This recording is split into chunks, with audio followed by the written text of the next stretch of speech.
This is Ahmed with Popcornia, and I am joined by the GOAT, the heavyweight champion of the world, Chase DeMoor. The greatest there ever was, the greatest there ever will be, the 0-2 champ. I beat people when they're down, and I beat them when they're up. Chase, how you doing? Good, you good? I'm good. So Chase, I was quite, after your loss to Josh, I was quite invested in your redemption. And then in your last fight, you got a beautiful, a knockdown first, and then you got a beautiful end of the round knockout. And Chase, what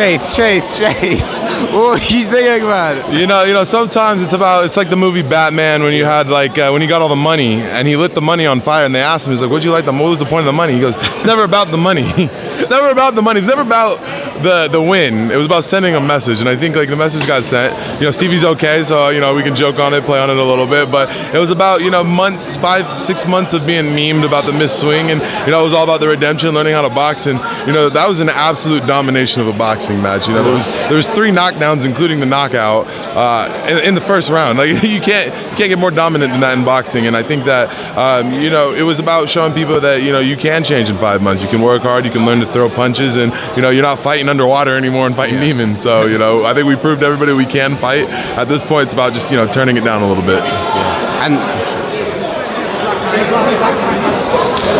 And what exactly was that message to everyone? The message to everybody was, you can meme somebody, you can attack them on the internet, you can tell them to hang up the gloves, but at the end of the day, if you have it in you and you feel like you're a fighter at the end of the day and you show up to the gym each and every day and you put in the work, you can do anything. Stevie Knight, arguably one of the best in-shape athletes on Misfits boxing. He's built like a champion, like a god even, and I think that for me, I would rather get taken out on my shield than get knocked out, and I think he's the same way. And we folded him like a t-shirt essentially, and I think we just showed everybody that we have a lot of potential. I'm huge. You see me here in person. I've got the athletic build. I got everything I need to be the best boxer in the influencing scene. And I think that we just get better and better after every boxing match. And I think we're miles ahead of what we were when we fought Josh, and we're going to be miles ahead when the suspension's up fighting the next guy.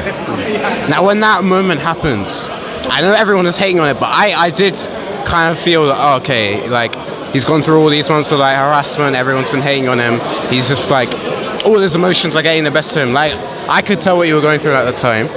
But you are right, you had perhaps one of the best turnarounds in the space. You went from, the fighting your demons, whatever, to 3 knockdowns, a first round knockout, nice punches, crisp punches.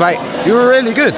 Yeah, and it sucks because it kind of negates everything when you take the loss. It negates all the good that I did, and I think that it hit me emotionally for a bit. Obviously I got emotional in the ring because there was an adrenaline dump. I got my first ever knockout, and a lot of you boxing fans out there who are very invested and passionate about the sport understand what it's like when something like that happens. It's the pinnacle of the sport. There's no better feeling, and that was a lot of emotions, and I think that I was robbed a bit.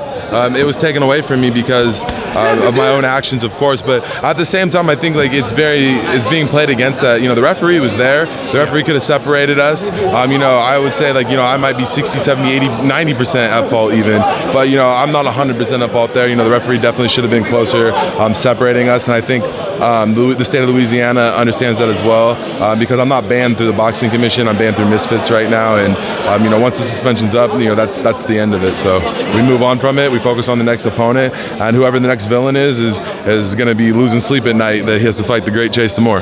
Yeah, I agree about the ref. I mean, even he was there counting to 3 while you were just he was counting while he was going down behind me. And then what's crazy about it is you see me dominating this guy. He's already been knocked down 3 times in this match so far.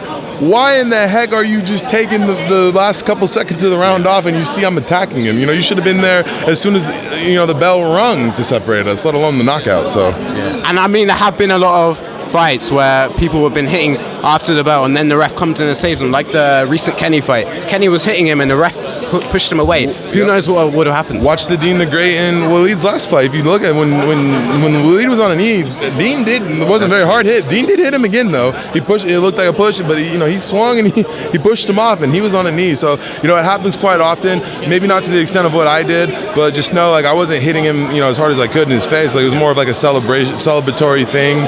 Kind of like a little bit of a gloat. I hit the Iggy thing at the end, and I wish I had more time because his wife was talking crazy, and I was actually gonna go finish the Iggy celebration and go find his family in the stands and lay down like a dead body. I think it's good you didn't do that.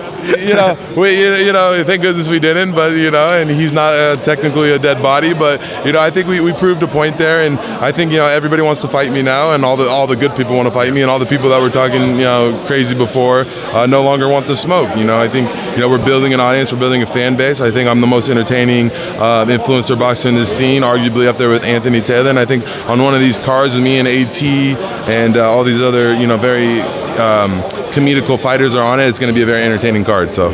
And how long is this ban on Misfits? And are you potentially going to box outside of Misfits and then come back? No, I'm a signed Misfits fighter. We don't box out unless they can rent us in the Kingpin or whatever. And it's an indefinite suspension. It's probably going to be 3-4 months long. But right now we're just we're really focused on getting in the school of boxing books, learning all the rules so that I know it better than the referees. I'm paying that as tribute to the sport. That's my own punishment I'm putting myself through. And then we're just going to be in there working on combos, working on movement, and just becoming a better boxer. You give me I've only been doing this not even a year yet. You give me another year, I don't think there's anybody in the scene that's beating me.